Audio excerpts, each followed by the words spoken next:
कि तुम्हें लग रहा था ये सब्र कर रहा है, ये अपने मन के अंदर ना ये क्रोध रख के बैठा हुआ था मेरे खिलाफ। सब्र मैं इसलिए चुप करके बैठ के कर रहा हूं, मैं डिजर्व करता हूं। ये सब्र नहीं है कि मैं सब्र कर रहा हूं कि उससे छीन के मुझे मिल जाए। ये सब्र है। एक आदमी खामोशी के साथ मेहनत कर रहा है ये सोच के कि वो कब बर्बाद होगा और कब मुझे मौका मिलेगा। ये सब्र है। एक आदमी खामोशी के साथ पाकिस्तान में स्ट्रगल कर रहा है कि कब ये कटेगा और मेरी जगह बनेगी। ये सब्र है। एक आदमी इंतजार कर रहा है कि कब ये बदनाम होगा तो मेरा नाम बनेगा। ये सब्र है। मैं इल्म हासिल करने का सब्र इसलिए कर रहा हूं ताकि जिस दिन मेरे पर मुफ्ती या आलिम का टैग लगेगा मैं दसांगा तो अनु सब में कि तू भी फारग है, तू भी फारग है, तू भी फारग है। ये सब्र है।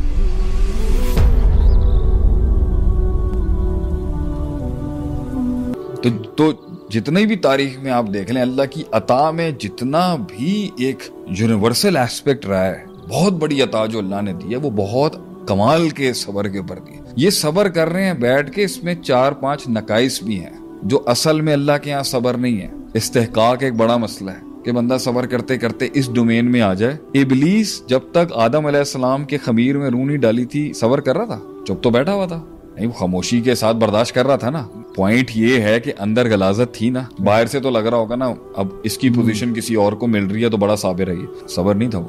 वो निकला जब मुंह से गंद ना तो पता चला इसके अंदर चल क्या रहा था। अना खैरुम मिन्हु, मैं इससे बेहतर था। अल्लाह की तकसीम पर रजामंदी नहीं थी। बहुत से लोग अगर क़यामत के दिन खुलेगा ना मैं यामल मिस्काला ज़र्रतिन खैरन यरा शररन यरा, ये तो आखिरत में अल्लाह बताएगा कि तुम्हें लग रहा था ये सब्र कर रहा है, ये अपने मन के अंदर ना ये क्रोध रख के बैठा हुआ था मेरे खिलाफ। ये अपने आप को मुस्तहिक समझता था कि मैं डिजर्विंग हूँ कि अल्लाह मुझे दे, मैं डिजर्विंग हूँ कि मुझे माल दौलत पैसा मिले और शोहरत मिले। सब्र किया है क्योंकि मैं सब्र मैं इसलिए चुप करके बैठ के कर रहा हूँ, मैं डिजर्व करता हूँ। ये सब्र नहीं है।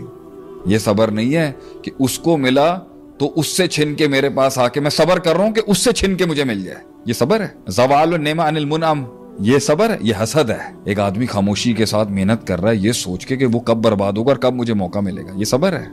एक आदमी खामोशी के साथ पाकिस्तान में स्ट्रगल कर रहा है कि कब ये कटेगा और मेरी जगह बनेगी। ये सब्र है। ये नेगेटिविटी सब्र है।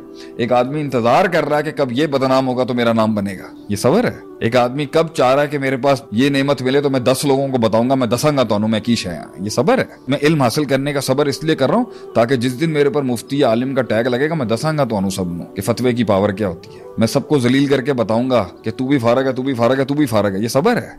ये सब्र नहीं था। तो ये भी देखना पड़ेगा कि गलाजत के बाद अगर अल्लाह किसी को कुछ दे रहा है तो उसकी बर्बादी में इजाफा कर रहा है अल्लाह, और अगर अल्लाह किसी को रोक रहा है तो डेफिनेटली अल्लाह चाह रहा है कि कुछ लाइंस को दुरुस्त कर अपनी। तू बैठ के खामोशी से 8 साल काट रहा है, लेकिन 8 साल 7 साल में तूने वो कुंडी नहीं खोली जो हम चाहते थे तू खोल। उस डोमेन में तू गया ही नहीं जिसका पेन तू लेगा तो तू ग्रो करेगा, बड़ा हो जाएगा।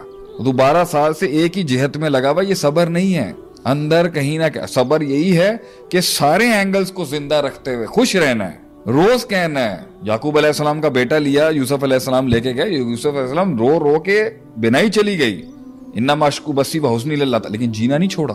जीना है, हंसना है, चलना है। वो दलाइल सुने आपने कि वो बगैर कमीज फटे हुए खून लगा के लेके आ गए। सुना आपने, देखा कि गेम हो गई है यहाँ पर। अयूब अलैहिस्सलाम के दौर के अंदर औलादे दी, पैसा दिया, माल दिया, अल्लाह ने रुतबे दिए, बेटे दिए, छिन गया।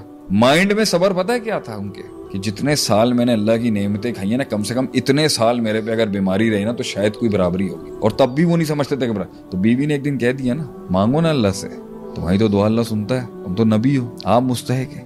क्या बोला कि मैंने इतने साल अल्लाह की नेमत खाई है, अगर इतने साल डिप्राइव भी रहूंगा ना तो भी नहीं बनता मेरा अल्लाह से। तो जब दुआ भी मांगी तो क्या कहा, अल्फाज क्या थे, अल्लाह मुझे तकलीफ तो पहुंच गई है, वो तू रहम करने वाला। ये नहीं कहा मुझे दे दे, तू बड़ा रहीम है, तू बड़ा है।